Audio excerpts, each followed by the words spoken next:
Estamos ya casi terminando una serie hablando de historias de la antigüedad, de personas que se encuentran en la Biblia y que podemos aprender acerca o a través de su vida del pasado. Y si no han estado con nosotros, pueden ir a jefenorte.org, marquen sobre Watch, pueden bajar todos los sermones de esa serie, todas las notas, bueno, no hay notas, pero todos los sermones y verlos si quieren. Y hoy día vamos a seguir en ese tema, pero en vez de hablar de una sola persona o de tres personas como hablamos la semana pasada, vamos a hablar de muchas personas esta mañana. Así que si tienen su Biblia, ábranlo a Génesis capítulo 5. Si no tienen Biblia, afuera en la entrada hay Biblias ahí al lado de los sillones, y sería un privilegio para mí regalarles uno si no tiene Biblia. Génesis capítulo 5. Muy importante esta mañana. Voy a empezar con el versículo 1 en capítulo 5 de Génesis. Este es el libro de los descendientes de Adán. Yo no sé ustedes, pero si han leído parte de la Biblia, de vez en cuando, no de vez en cuando, muchas veces en la Biblia, al leer la Biblia vas a encontrar una lista de descendientes, ¿no? Y si eres como yo, al leer esas listas de descendientes, de vez en cuando dices, ay, ¿por qué? ¿Por qué hay que mencionar todos estos nombres, no? Pero hay importancia y vamos a ver eso hoy día. Este es el libro de los descendientes de Adán, el día en que Dios creó al hombre y lo hizo a su semejanza. Los creó hombre y mujer y los bendijo, y el día en que fueron creados les puso por nombre Adán.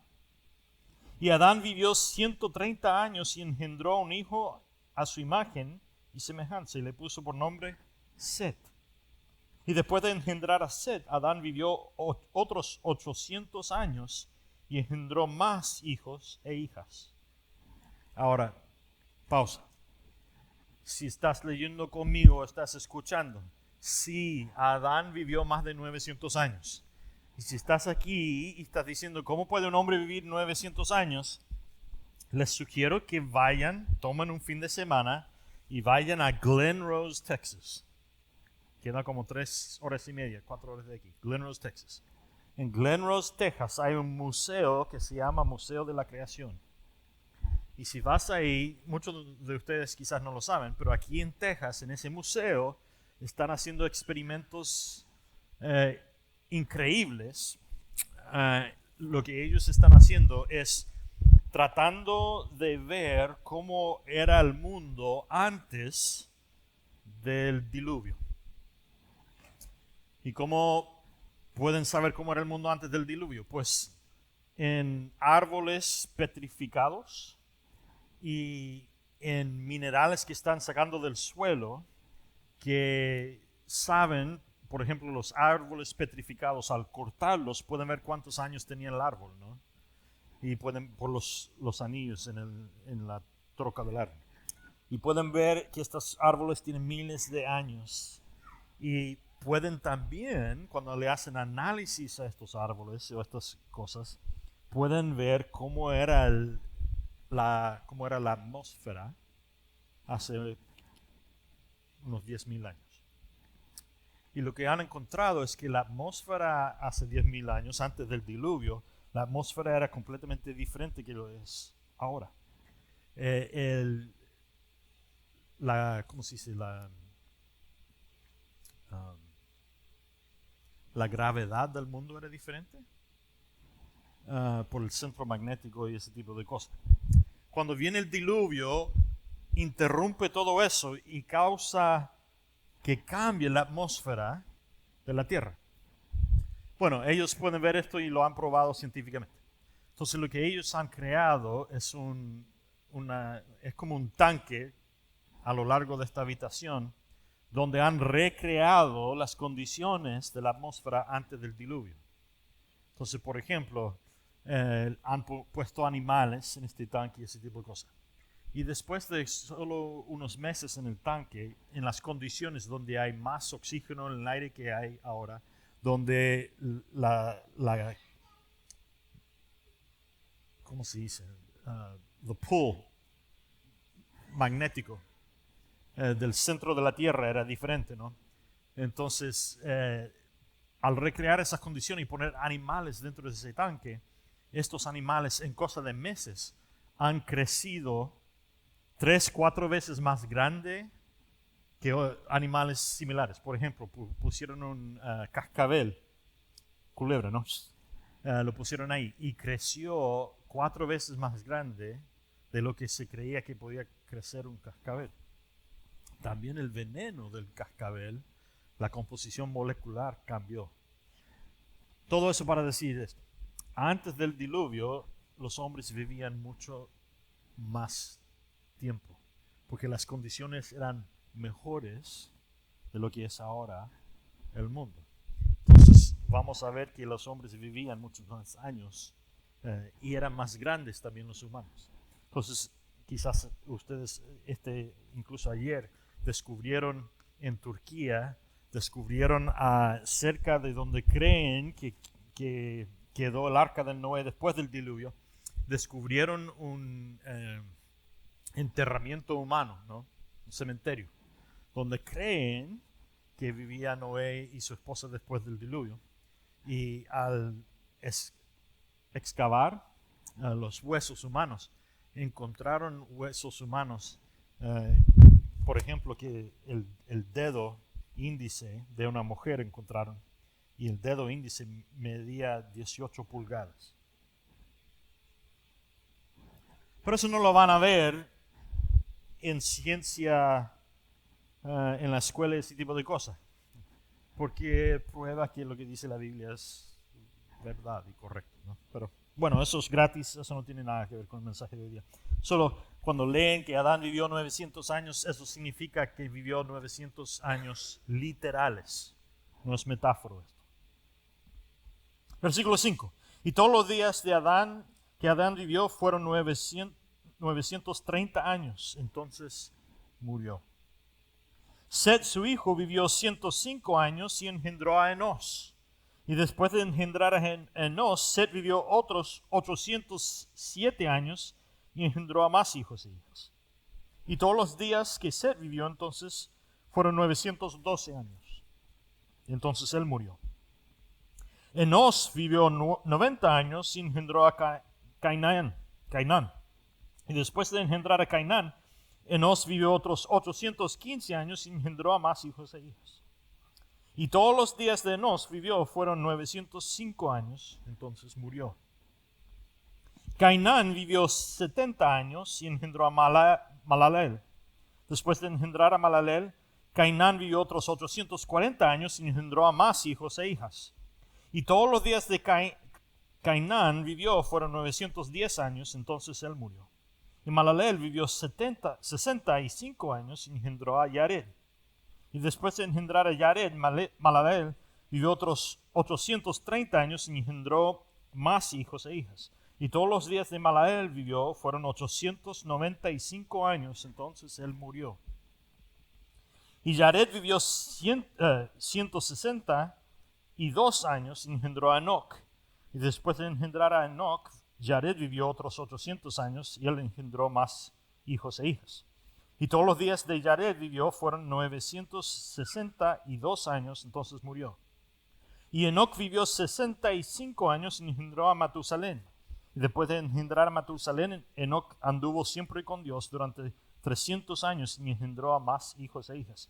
Y todos los días de Enoc vivió fueron 365 años.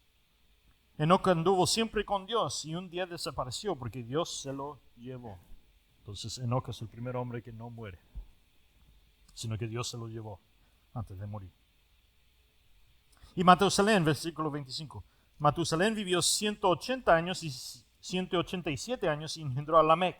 Y después de engendrar a Lamec, Matusalén vivió otros 782 años y engendró más hijos e hijas. Y todos los días que Matusalén vivió fueron 969 años. Entonces él murió. Y Lamec vivió 182 años y engendró a un hijo, al que puso por nombre Noé. Pues dijo, este niño nos hará descansar de las obras que tenemos que hacer con nuestras manos, por causa de la tierra que el Señor maldijo. Y después de engendrar a Noé, Lamec vivió otros 595 años y engendró a más hijos e hijas. Y todos los días de Lamec vivió fueron 777 años, entonces murió. Y cuando Noé tenía 500 años, engendró a Sem, a Cam y a Jafet. Muchos años. Muchos hijos e hijas. ¿Y por qué Dios pone una lista de la genealogía de Noé aquí para que leamos nosotros? Pues hay varias razones. Una de las razones es porque lo que acontece en el libro de Génesis no es una historia bella o metáfora, es historia. Y Dios pone las genealogías en la Biblia para que las futuras generaciones puedan volver a ver históricamente lo que ha pasado. En otras palabras, nosotros podemos contar los años que tiene la tierra a través de las genealogías dentro de la Biblia. ¿Por qué hace eso Dios? Yo no sé, quizás porque Él sabía que un día va a aparecer un tipo llamado Charles Darwin que va a decir que nosotros fuimos evolucionados de animales, para tratar de hacer que el mundo crea que no fuimos creados por un creador. Y quizás Dios, sabiendo eso, Él pone históricamente la descendencia para que nosotros podamos, a través de estos acontecimientos, ver cuántos años tiene el mundo. Es más,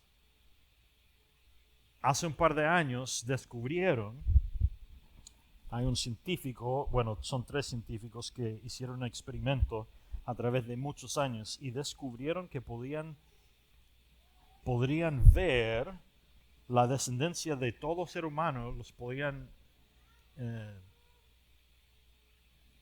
mirar atrás y podían llegar que todo ser humano ha nacido de uno de 3 mujeres a través del ADN y el código del ADN. Y publicaron un libro hace 2 años donde pueden tomar cualquier ser humano y te sacan el ADN y pueden rastrar tu genealogía hasta llegar a uno de 3 mujeres. ¿Y por qué es importante eso? Porque si sigues leyendo Génesis, vemos que cuando Dios trae el diluvio y destruye todo lo que hay sobre la faz de la tierra, pone a Noé, su esposa y sus 3 hijos y sus 3 esposas en el arca. Y después del diluvio, todo ser humano que camina sobre el faz de la tierra hoy día, podemos rastrar su genealogía hasta uno de 3 mujeres. Increíble, ¿no? Gracias a Dios que Él demuestra su gloria a la tierra. Ahora, si la humanidad no quiere ver lo que Dios está proclamando a nosotros, eso es cosa de la humanidad. Pero no seas engañado por los científicos que dicen que no hay evidencia de un diluvio, no hay evidencia de un creador y ese tipo de cosas. Dios lo ha mencionado. Pero no solo eso. Dios da la genealogía por algo que nosotros hoy día no prestamos mucha atención, pero que el hebreo, el judío, le prestaba mucha atención. Una de las razones principales por la cual Dios da las genealogías es porque para Dios el nombre es muy significante. El nombre significa mucho para Dios. Y si miras a través de toda la Biblia, muchas veces vas a ver que Dios, cuando nombra a las personas, cuando da el nombre a hijos, cuando sus padres le dan nombre, tiene mucha significancia el nombre. Incluso vemos a través de la Biblia algunas veces que cuando Dios entra en relación, por ejemplo, con hombres en la Biblia, Dios le cambia el nombre. Por ejemplo, a Abraham le cambia su nombre a Abraham. Pedro le cambia su nombre de Simón a Pedro. Saulo le cambia su nombre a Saúl a Pablo. Para Dios el nombre significa mucho. Y eso es algo que se ha perdido en la cultura del oeste, ¿no? Muchos de nosotros nombramos a nuestros hijos porque nos gusta el nombre. o nombramos a nuestro hijo porque ese era el nombre del papá o del abuelo, algo así. Pero el judío oraba mucho y le preguntaba a Dios, ¿qué nombre le debemos de dar a este niño? Y yo les quiero sugerir hoy día que para Dios el nombre aún es muy significante. En el Antiguo Testamento la palabra dice que nosotros tenemos en la boca el poder de bendecir o maldecir con nuestras palabras. Entonces cuando nosotros somos padres y nombramos a nuestros hijos, tenemos la oportunidad de bendecirles o maldecirles. En ese sentido, Kim y yo cuando tuvimos hijos oramos mucho en qué íbamos a nombrar a nuestros hijos. Entonces, por ejemplo, Max, mi hijo mayor, Maxwell Gates, que hoy día está en El Salvador. Estoy súper orgulloso de él. Tuvo la oportunidad de ir a El Salvador. Hace 3 semanas le llamó a una iglesia y le dice, mira, vamos de misiones a El Salvador, ¿quieres ir? Vamos a ir en 2 semanas. Pero si quieres, nosotros te pagamos todo el viaje si tú vas, porque ninguno de nosotros sabemos español.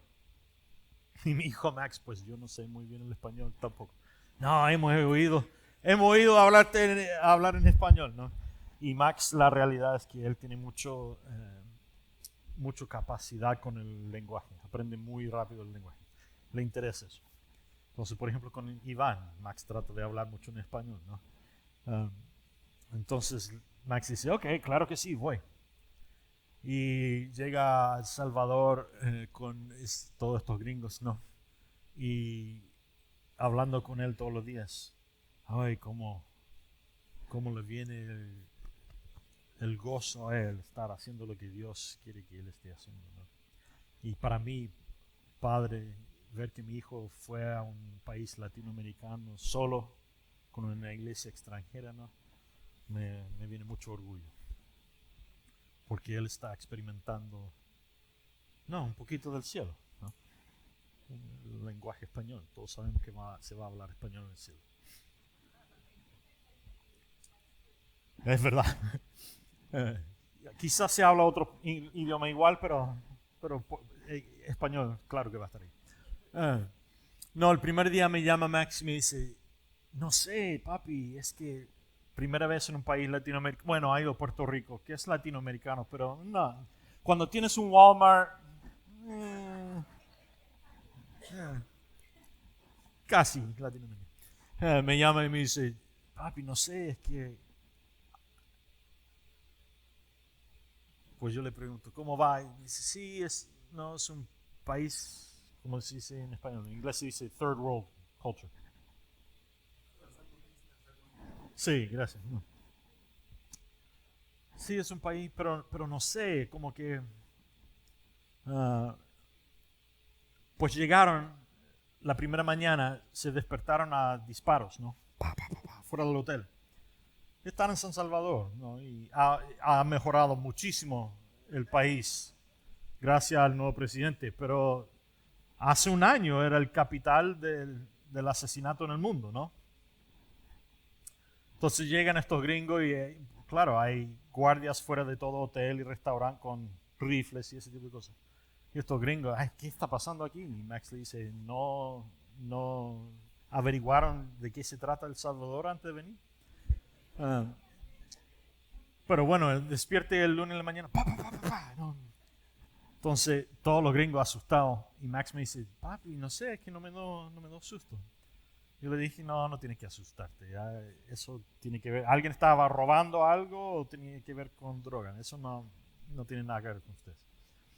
Me dice, no sé, es que hay algo que para mí, aunque es un país del tercer mundo, hay algo que para mí es muy calmante de estar aquí.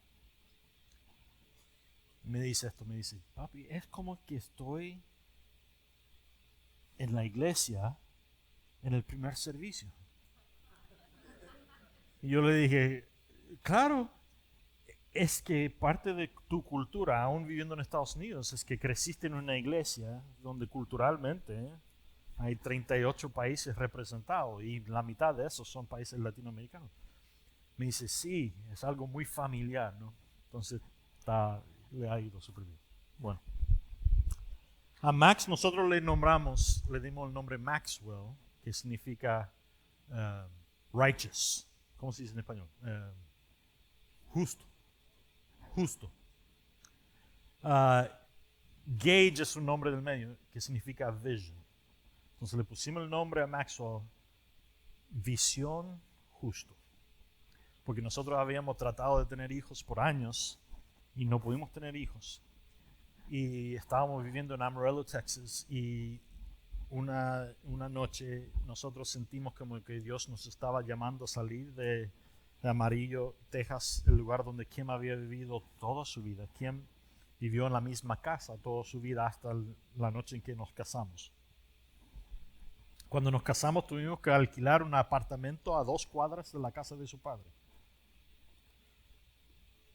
Por unos 20 años ella había vivido en la misma ciudad y un día sentimos como que Dios nos estaba llamando a salir y mover a Dallas. Si no teníamos trabajo, no teníamos nada, pero sentimos que Dios nos estaba llamando a irnos, entonces fuimos. Y en las primeras semanas que estuvimos en Dallas se embarazó Kim. Entonces nombramos Maxwell visión justo, porque cuando el hombre vive siguiendo los deseos del Señor, Dios cumple las visiones que da al hombre, ¿no? Entonces Maxwell es en la carne una visión cumplida que Dios nos había dado. Entonces le llamamos visión justa. Y si tú conoces a Max, él representa físicamente ese versículo que dice: donde no hay visión, el pueblo padece. ¿Así como se dice en español? Perece. Max vive, para él todo es blanco y negro, no hay nada gris, ¿no? Él es justo, le importa mucho la justicia, ese tipo de cosas. Y Dios ha físicamente puesto dentro de él un ser que la justicia y visión es muy importante para él. Joshua, nuestro segundo hijo, Maxwell tenía 4 meses y un día yo estaba enseñando en una escuela y quien me llaman llorando. ¿Qué vamos a hacer? Yo, ¿qué pasó? Estoy embarazada. Y yo, ¡qué bueno!, ¿no? Los dos nunca. Maxwell y su hermano nunca van a conocer un día sin el otro, porque Maxwell lo tenía 4 meses. Pero ¿cómo vamos a vivir? ¿Cómo vamos a pagar las cuentas? Ese tipo de cosas. Resulta que cuando tuvimos a Joshua, habían recién salido con contracepción, métodos de... por primera vez habían salido con, en inglés lo llamamos el patch, que le ponías en el brazo, aquí. Era la primera vez que habían salido con eso. Entonces, ¿quién me estaba usando eso? Y resulta que, aunque 99.8% de las personas que usan eso no pueden embarazarse, Joshua es el 0.02% porque Kim se embarazó.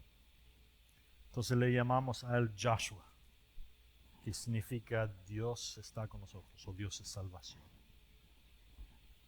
Y Riley, que significa courageous o valoroso. Entonces Joshua Riley es nuestro hijo que Dios creó sin discusión cualquiera, porque no había había 0.02% de probabilidad de que se embarazara. Entonces aún en eso Dios quiso que naciera Joshua. Entonces Dios es salvación, Dios está con nosotros y Dios es valoroso. Y Joshua, si lo conoces a él, es valoroso. A él no le importa qué piensa el resto del mundo, no le importa qué está haciendo el resto del mundo, él va a ser quien es. Y él toda su vida ha tenido una atención específica y especial a las cosas de Dios. Y él quiere servir a Dios toda su vida ha querido servir a Dios en ministerio, en misiones, desde que era niño. Entonces probablemente él va a estar al otro lado del mundo en unos años, trayendo el Evangelio, trayendo a Dios con valentía en lugares donde es ilegal predicar el Evangelio, ¿no? Y de ahí tuvimos a Tate después de unos años. Y Tate significa gozoso. Y si conoces a Tate, demasiado gozoso muchas veces. Y su nombre mediano es Manning. Y Manning significa hijo del héroe. No yo, hijo de Dios, ¿no? Tate es un hombre gozoso. Tate nunca ha encontrado a alguien con quien no se ha hecho amigo inmediatamente. Nosotros íbamos, cuando Tate tenía 5 años, íbamos al restaurante. A nosotros nos gustaba, en Dallas hay un restaurante que estaba cerca de nuestra casa que se llama Joe's Crab Shack. Y nos gustaba no por la comida, sino que nos gustaba porque al lado del comedor había unos juegos afuera para los niños, ¿no? Entonces nosotros íbamos, comprábamos una bebida y nos sentábamos por horas ahí respirando, porque los niños iban a jugar ahí afuera y nosotros podíamos sentarnos ahí sin niños por una hora calmos, ¿no? Tranquilos. Y yo me acuerdo cuando Tate tenía como 4 o 5 años, él entra corriendo al restaurante. ¡Hey! ¿Puedo ir a jugar con mi amigo? ¿Con mi mejor amigo? ¿Quién mejor amigo? Juan. ¿Quién es Juan? Ah, no, lo acaba de conocer. Pero era su mejor amigo, ¿no? Entonces él quiere ir a jugar. Así es Tate. No, nunca ha conocido a un extraño. Él es gozoso y es hijo de Dios, ¿no? Y nosotros cuando oramos para darles esos nombres, nosotros nunca fuimos intencionales en tratar de moldear el personaje de nuestros hijos. Pero yo hoy día, 21, 20 y 17 años después, yo puedo ver dentro del personaje de mis hijos los nombres que Dios nos dio para darles, ¿no? Y muchos de ustedes criaron a mis hijos, ¿no? Muchos de ustedes al otro lado del pared tuvieron a mis hijos. Y al escuchar los nombres de mis hijos, pueden verlo, ¿no? Quizás tarea para ustedes hoy día es vayan y buscan cuál es el significado de su nombre. Si nunca lo has hecho, diga. Mira, tú puedes ir a Google en el internet y escriba el significado del nombre y entra tu nombre. O también si quieres vaya a Google y diga el significado cristiano o bíblico del nombre y entra tu nombre. Y vea si es parte de tu personaje, tu nombre. Y yo no sé, pero vean. Es algo interesante para hacer. Yo creo que van a estar sorprendidos, porque yo creo que Dios es intencional con los nombres. ¿Y por qué creo eso? Pues miren aquí en Génesis capítulo 5 los nombres que acabamos de leer otra vez. Si ustedes en su guía de alabanza hay lugar para tomar notas, yo les sugiero que escriban estos nombres y los significados. El primer nombre mencionado ahí es Adán. Y literalmente la definición del nombre Adán en el hebreo, en el idioma original de aquí de la Biblia, significa hombre. Hombre. Adán significa hombre. Y ese es el significado del nombre Adán. Adán tiene a su hijo Set. Y el nombre Set en el hebreo significa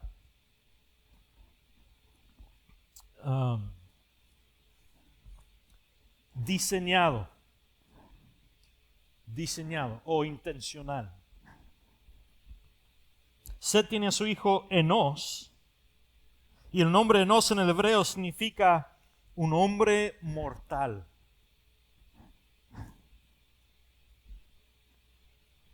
Cainán, el hijo de Enos, en el hebreo significa tristeza.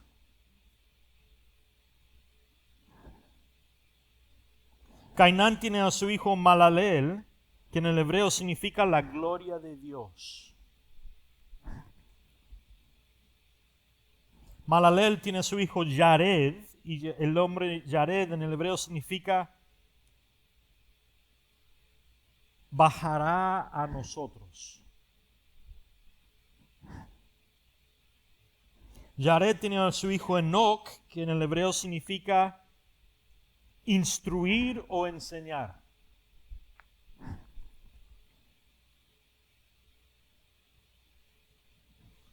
Enoc tiene a su hijo Matusalén, que en el hebreo significa su muerte traerá.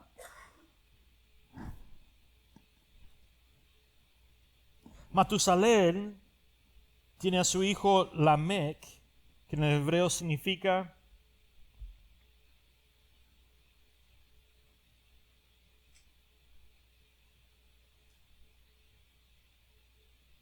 estoy tratando de leer mi propia letra.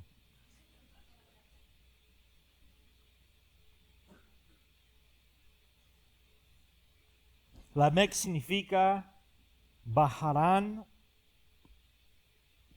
¿cómo se dice despair en español? A la amargura. Bajarán a la amargura.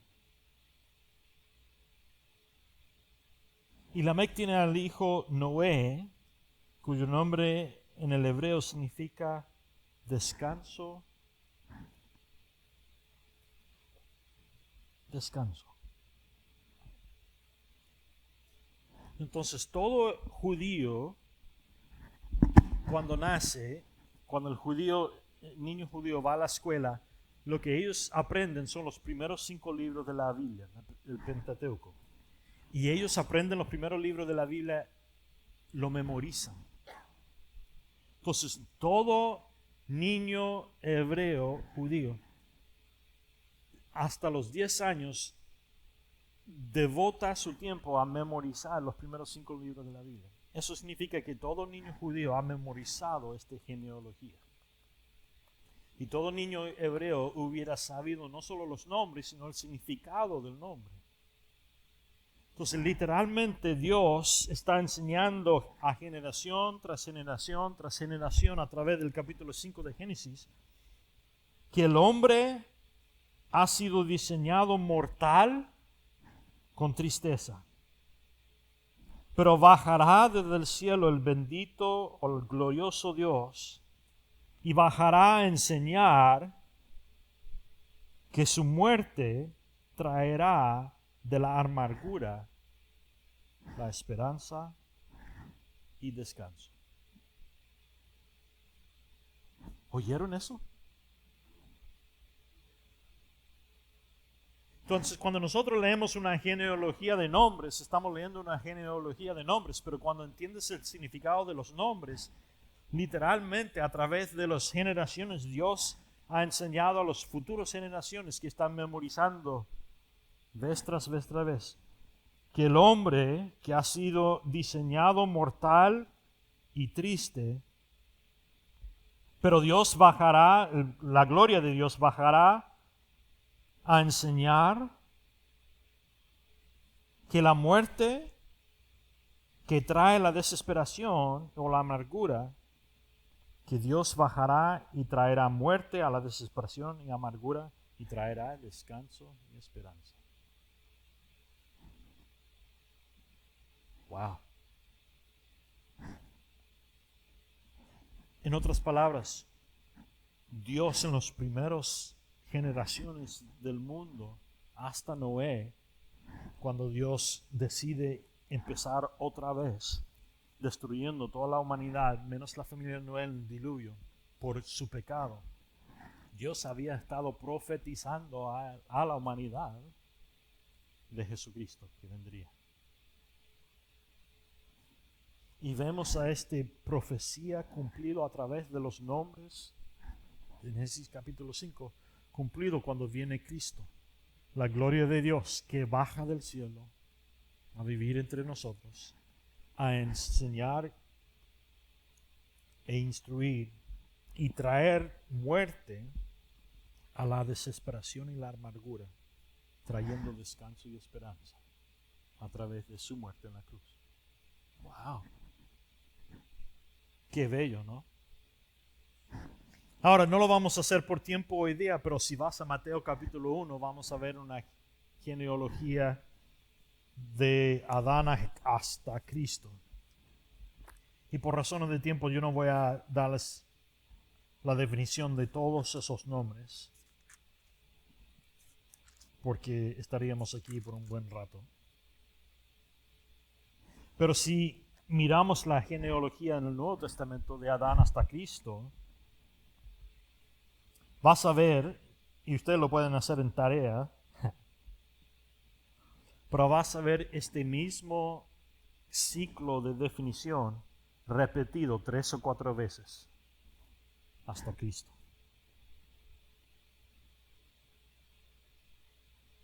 Por ejemplo, Abraham significa padre, glorioso. Y cuando Dios le cambia su nombre a Abraham, significa padre de muchos.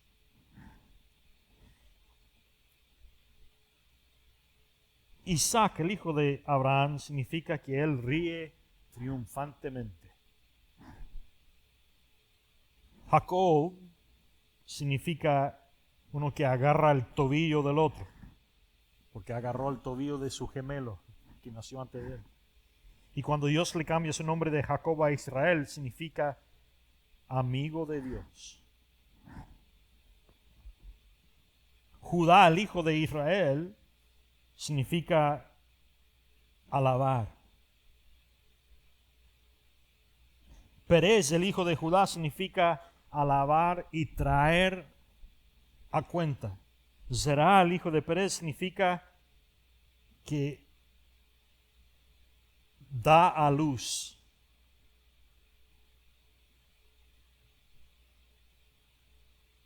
Obed, si sigues adelante en las generaciones, significa uno que sirve al Señor. El hijo de Obed, Jesse, está con nosotros. Y el hijo de Jesse, David, uno que es amado por Dios. David tiene a su hijo, y el hijo de David, Urías, llamado fuego de Dios. Y el hijo de Uría, Salomón, significa su pago trae paz.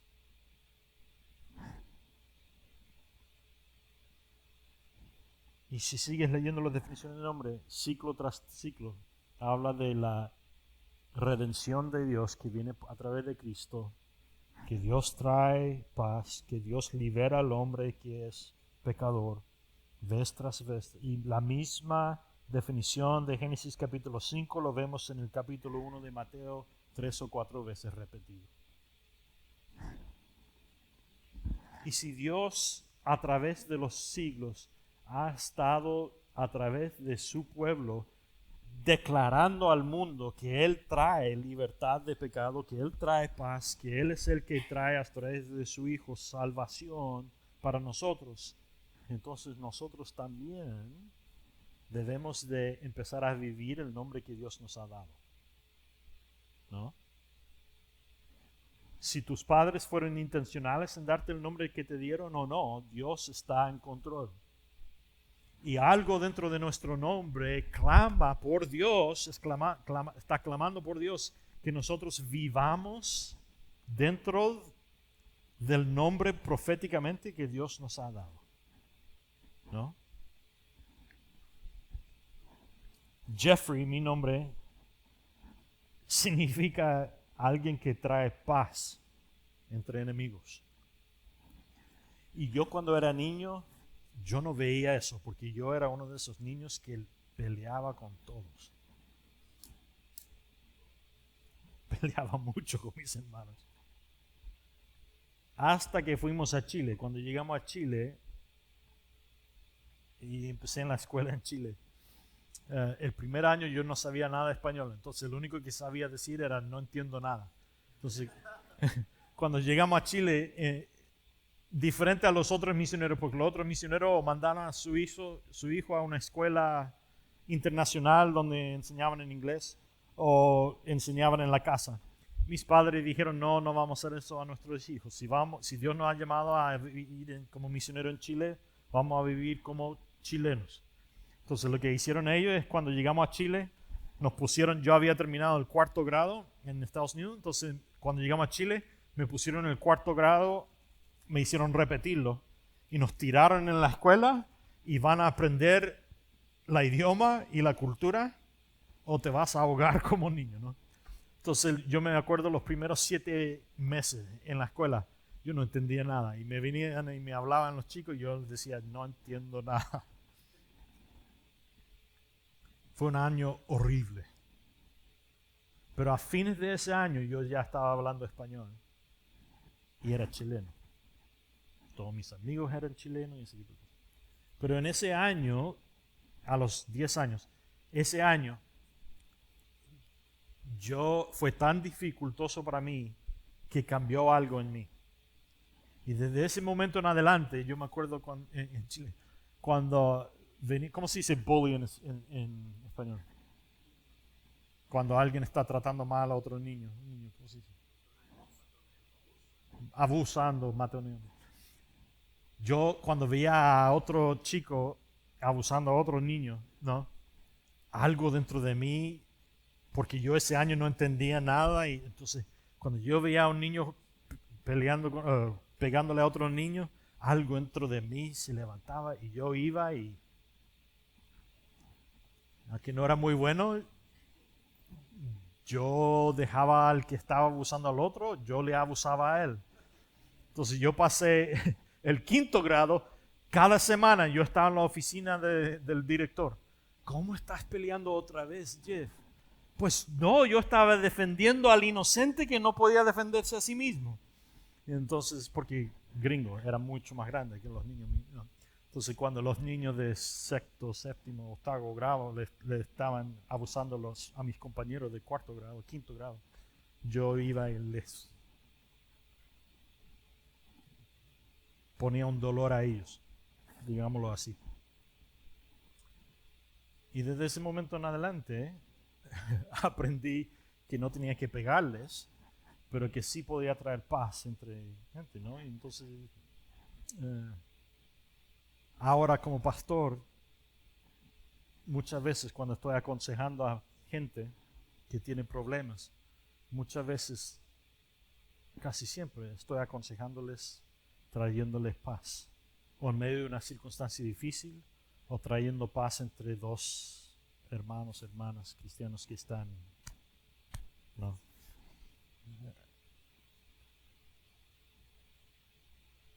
Yeah.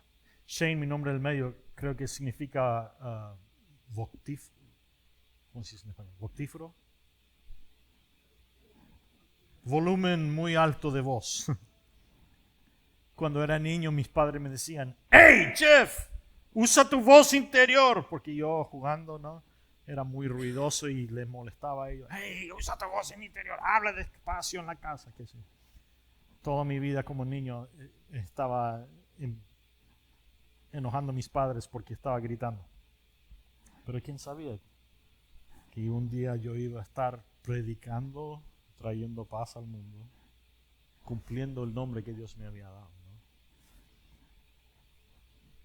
Dios te ha dado tu nombre. Y es importante que cada uno de nosotros escuchamos eso. Porque el nombre que tienes, Dios o diseñó o dejó, influyó que tus padres te dieran el nombre que tienes.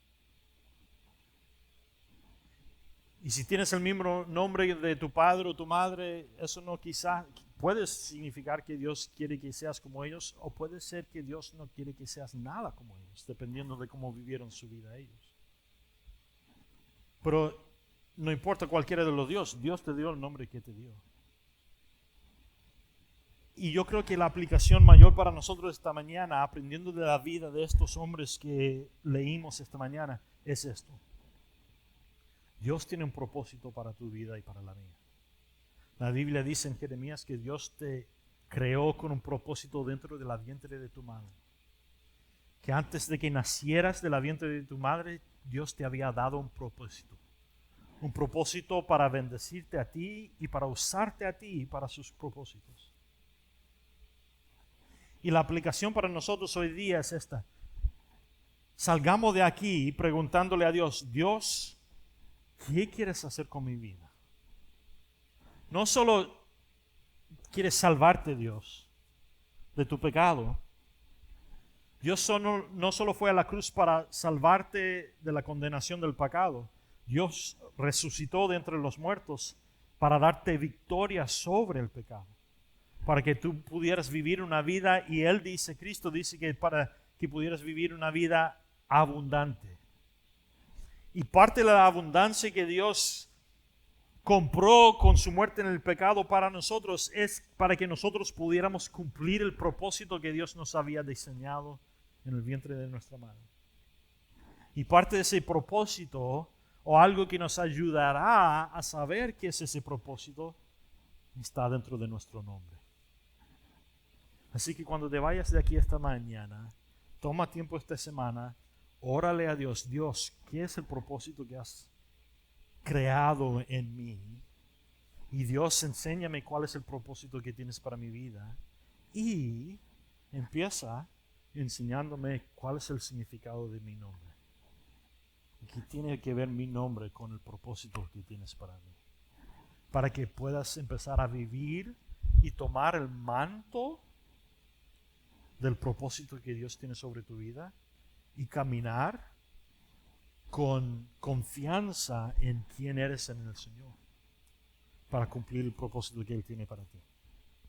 Y la próxima vez que alguien viene y te pregunte cómo te llamas, no solo dile Carmen de Rosario de Montecarlo. No solo diles tu nombre, pero diles qué significa tu nombre. Y diles cómo estás viviendo ahora para cumplir el mandato que te puso tu nombre sobre ti, ¿no?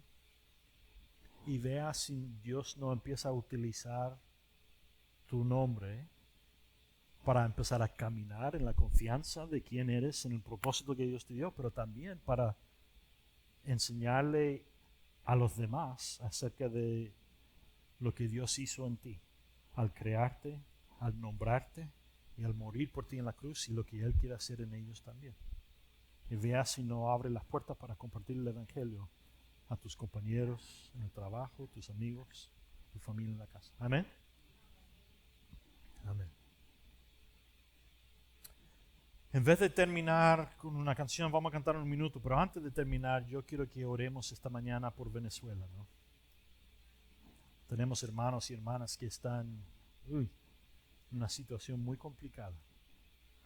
Y si hay venezolanos en la habitación esta mañana, tiene familia que están en una situación muy complicada. Entonces vamos a orar por ellos y de ahí vamos a cantar. Amén. Señor, nosotros venimos delante de ti esta mañana con confianza porque tú nos has creado, tú nos has dado un llamado, tú has muerto en la cruz, matando y rompiendo las ataduras, las cadenas del pecado que estaban sobre nosotros, Señor, para que nosotros seamos libres de vivir en el llamado que nos has dado con confianza y empoderecido por el Espíritu Santo en cumplir los propósitos que quieres cumplir a través de nosotros. Y esta mañana queremos empezar o pararnos sobre esa confianza, Señor. Queremos pedir por nuestros hermanos y hermanas venezolanos que están aquí entre medio de nosotros. Queremos pedir por sus familias que mandes tus ángeles a rodearles, a cuidarles. Pero más que eso, Señor, también queremos pedir que tu Espíritu Santo obre en Venezuela esta mañana, Señor. Que todo lo que está pasando políticamente en ese país, físicamente en la política, sea una demostración de lo que estás renovando y trayendo en avivamiento espiritualmente a ese país. Que todo lo que está quebrantando en el mundo físico en Venezuela, Señor, Abre la puerta para que haya un avivamiento y un despertamiento espiritual en el país de Venezuela, Señor.